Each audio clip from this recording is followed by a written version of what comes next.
Hi there, this is John Hyman from Commercial Real Estate Online. Welcome to the program. This is the video show for commercial real estate brokers and agents around the world. Indeed, if this is the first time you're visiting our channel, please check out the website, which is commercial-realestate-training.com. And so for today's program, I want to focus on how you can write and what you should do in writing commercial property management agreements or engage with commercial property management clients. So in saying that, it's time to grab a coffee, come back with your notebook and listen to the program. So here is the video show and I'll catch you at the other end. So here are some key tips for writing a commercial property management agreement, and a retail one for that matter, when you're managing commercial or retail property for a particular client. Just some things to think about, how you can improve the services and the engagement with the clients that you're working with or are about to work with. So let's have a look at that. The issue is this. When you work as a commercial or a retail property manager, the duties and the services involved in the role are very complex, without a doubt. The larger the property, the more complex things are, and you'll have a lot of pressures on you and or your brokerage business to make sure that you're managing properties successfully for the client, the landlord.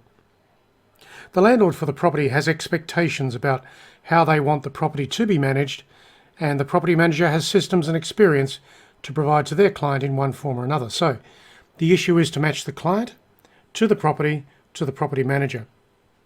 It's a three-pointed triangle to think about to bring into your business. The property is at the top, the client's on one side, the property manager is on the other, and everything has to work.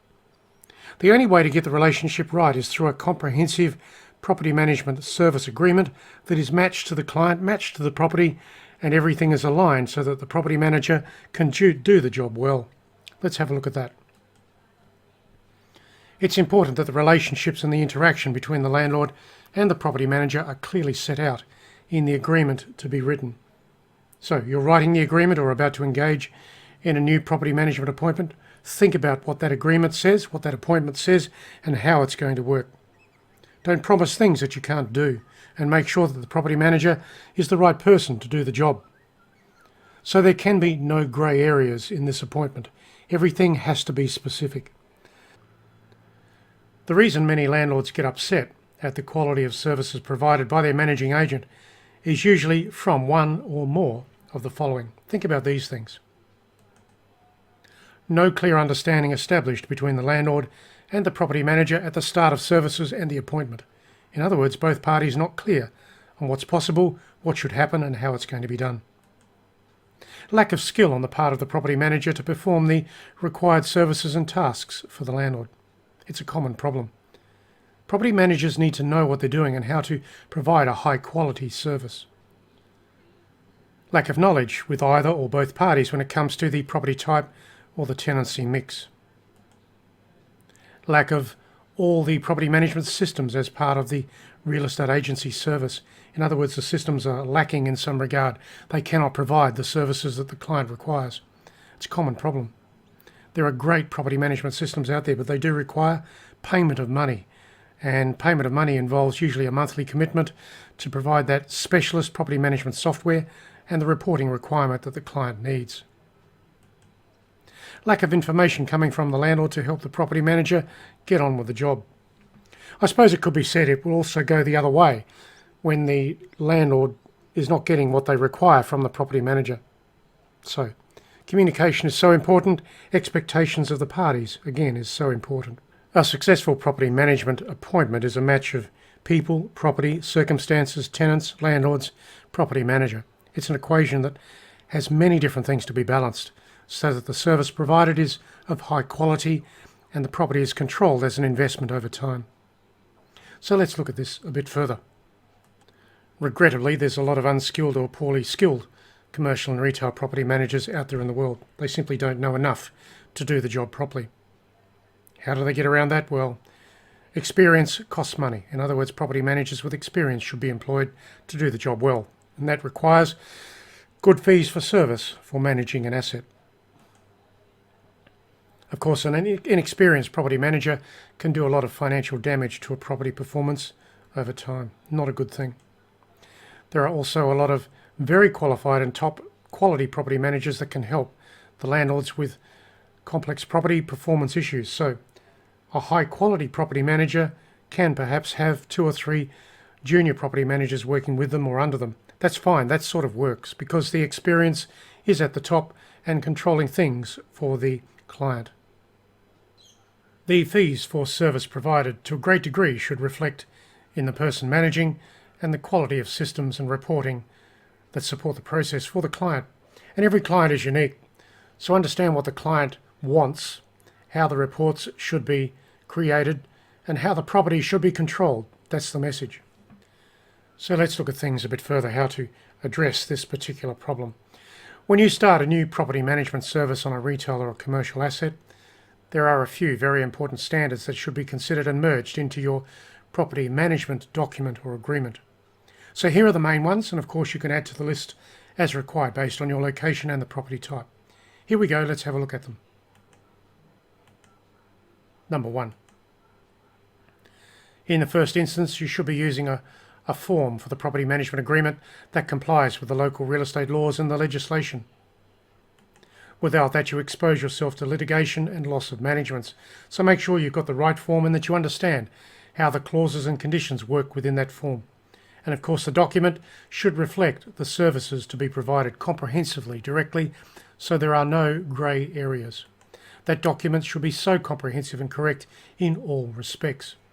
And of course, this will help you with serving the client as you move through the year and with the ongoing service issues such as reporting, maintenance, expenditure, risk control, tenancy improvement, leasing, all of those things. Everything has to be in that document. Number 2. The duties to be outlined in the document should be comprehensive and detailed in all respects so that the parties understand what is expected and how the services will be provided. No shortcuts. Take particular care in outlining the duties in key performance factors such as these things: rent collection, maintenance management, budgeting the property or the asset, lease management, vacancy marketing, and property and risk compliances. There's some big issues in that list. You can add to the list, of course. But all of these big issues have to be so tightly described, controlled, and maintained through the property management services over time. It's a litigious world. Everyone likes to sue agents and brokers for reasons which may be right or wrong. But the issue is, if you're going to manage an asset, make sure you have the systems, the people, the reporting, the management agreement to support the process. Let's go further. The fees should be clearly described when it comes to the big issues such as rent collection, arrears activity, rent reviews, option negotiations, lease negotiations, marketing of vacancies, property inspections, reporting and make good management, maintenance management, and the payment of accounts. Think about those things. Very deep, very direct, very broad. Are all of those things covered in your fees, or do you need extra fees to do some of those things? Either way, the fees have to be described in your document so that you can collect them legally when the circumstances arise. So when you're managing a property, it's not just a matter of having one base fee that covers all. It's a matter of having the fees that cover everything expected at a high quality for the client, for the property, given the market circumstances. That's how property management agreements work. Don't just manage a property for the sake of pulling in a simple fee on a monthly basis. Get things right from the very start. Don't sign up a management agreement unless things are comprehensively explained, agreed between the parties, and documented accordingly. From that moment onwards, everything gets a bit easier. Let's go to number 4. Staff should be nominated and the duties outlined from a reporting perspective. So, the client should know who the property manager is, and the property manager should have the skills to provide the services to the client. It's not just a matter of putting any old person onto the management of the asset. That doesn't work. Make sure you choose the right person and that the client agrees and accepts that that's the right person for the job.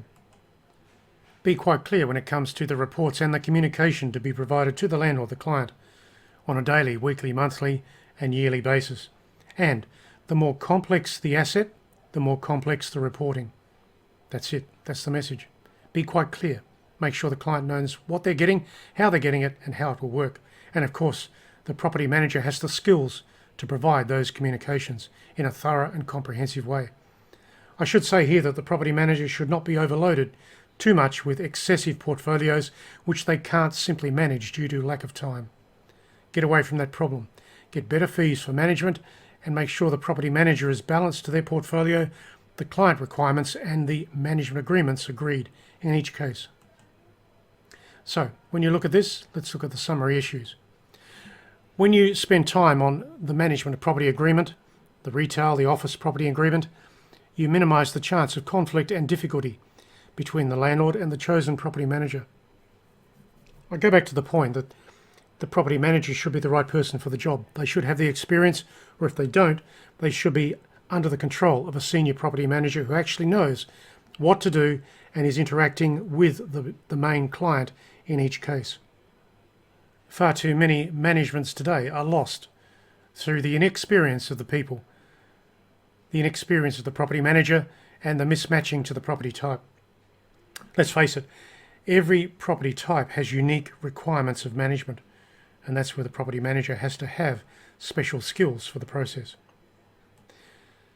This is John Hyman from Commercial Real Estate Online, and of course this is the YouTube channel where you can get more detail relating to property management, sales, leasing and commercial real estate around the world. Whilst you're here at this channel, don't forget to subscribe so you can get the other videos as we put them out online. This is John Hyman signing off for now. I'll catch you again very soon online.